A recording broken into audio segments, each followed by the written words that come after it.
Good day everyone! Ngayong araw na to ay mayroon na naman akong isa sa mga napakahalagang tips for the day. So I am Rhea Diaz Caspillo Vlog, all tips, na kung saan araw-araw ay mayroon akong sinishare na mga tips sa inyo na kung saan pwede tayo ditong makakuha ng aral or makapulot ng aral at pwede natin itong gawing basihan sa araw-araw. So guys, yung topic natin for today is about sa mga mag-asawa or mga magsyota na kung saan bakit sila nangangaliwa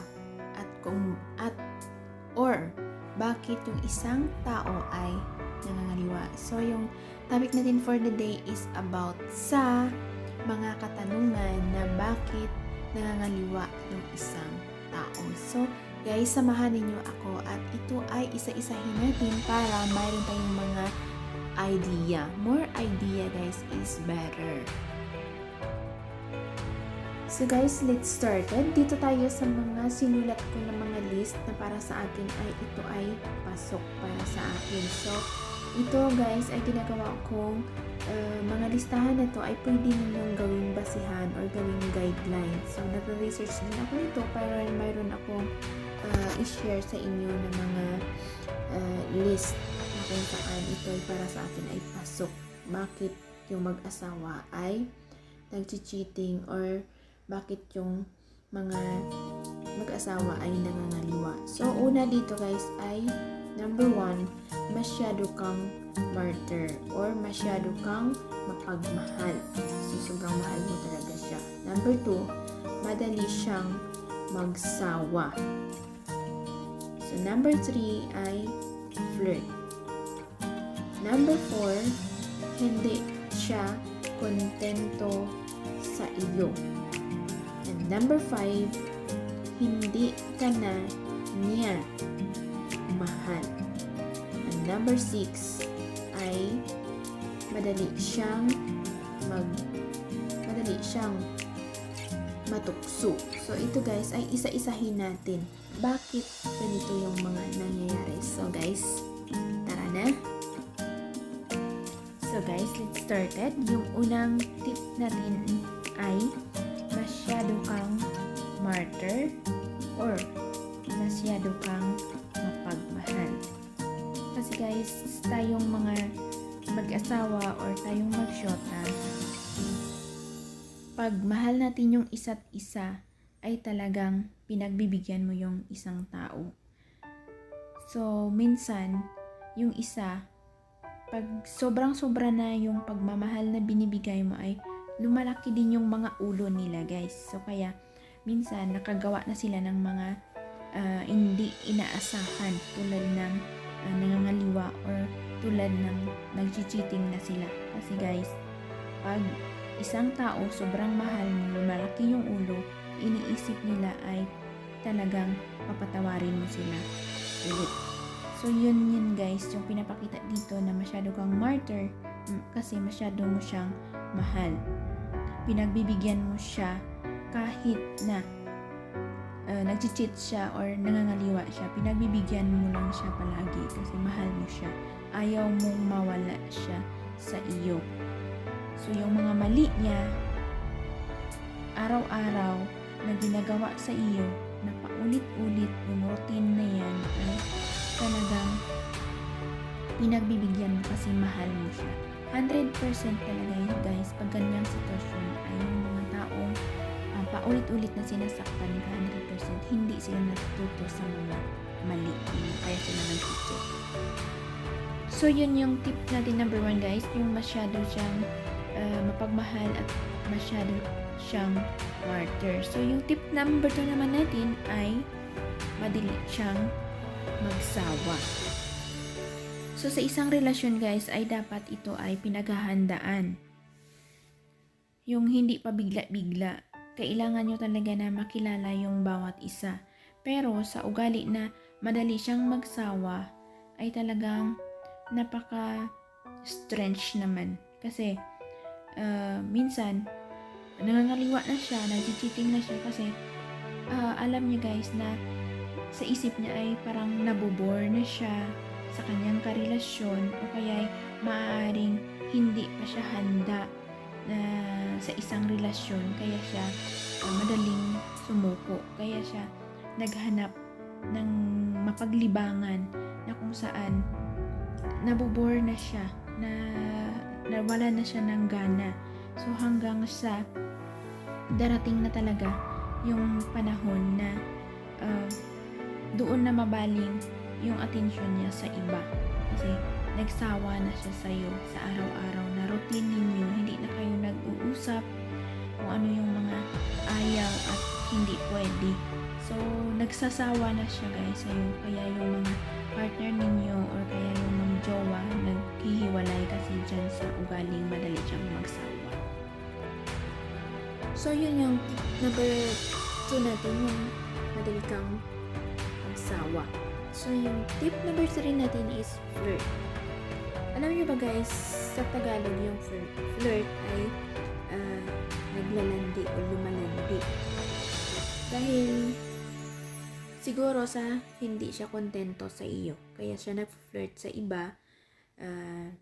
Hindi lang siya kontento sa isa lang, nagsisearching pa rin siya kahit na may partner na siya or kahit may boyfriend na siya.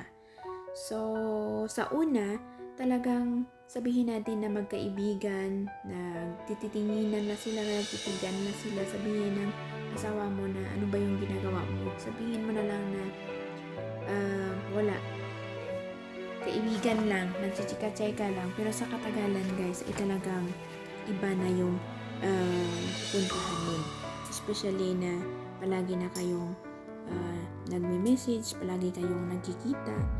So sa katagalan ay parehas nyo na magugustuhan yung isa't isa. At ito na talaga yung mga inaasahan na hindi natin gusto.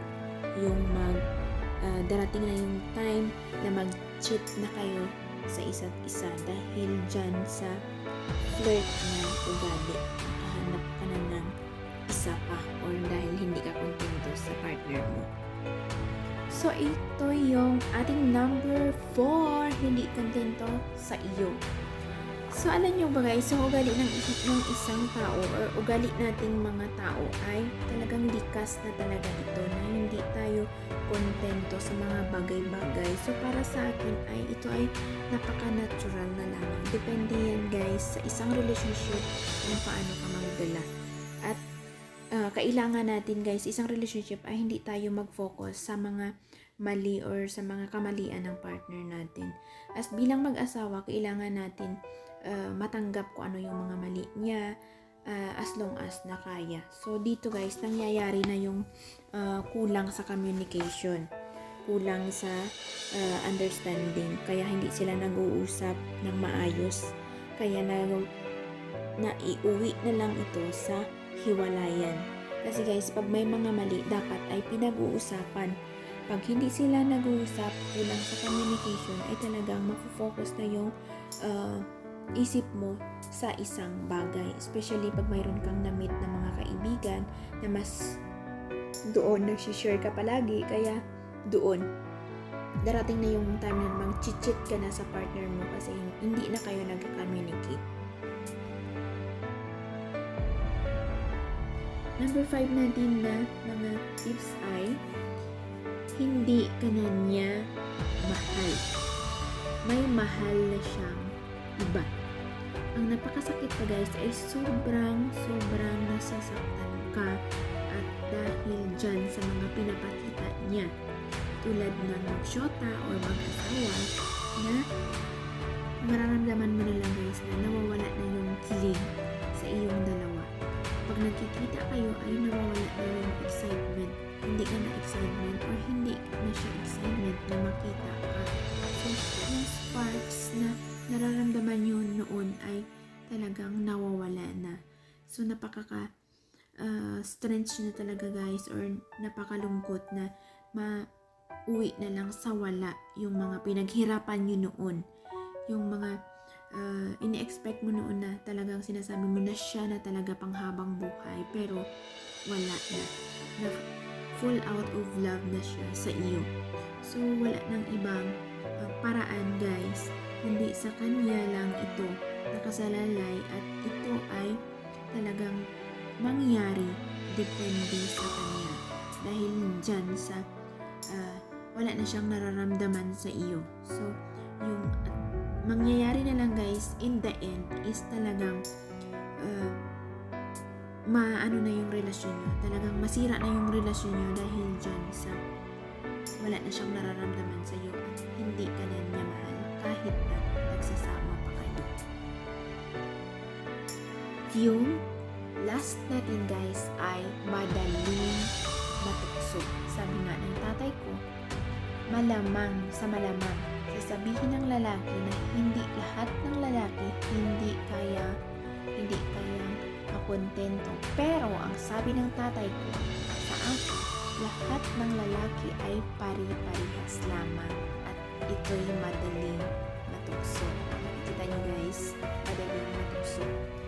So dito guys ay nakapag-cheat yung isang tao dahil sa mayroong pumapatol sa kanila. Kung walang pumapatol guys ay maiiwasan yung pag-cheat. Pag mayroong pumapatol ay talagang expectar natin 100% ay makapag-cheat sila sa partner nila kasi lakas loob nila guys kasi mayroong mga taong pumapatol sa kanila. O di ba? Mga walang hiya.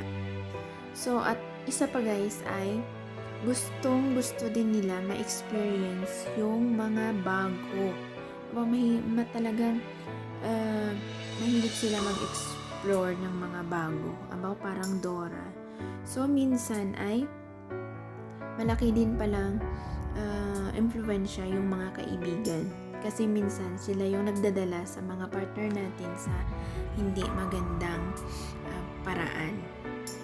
So, kailangan natin guys pala na mag-ingat sa mga kaibigan natin na kung saan ay makabigay din sila sa atin ng magandang mga influence sa araw-araw. So, kailangan din natin guys iwasan yung mga ganitong pangyayari at aware tayo. I hope na nagustuhan nyo yung videos ko at please subscribe and like my YouTube channel para sa susunod ko na video ay ma-update kayo.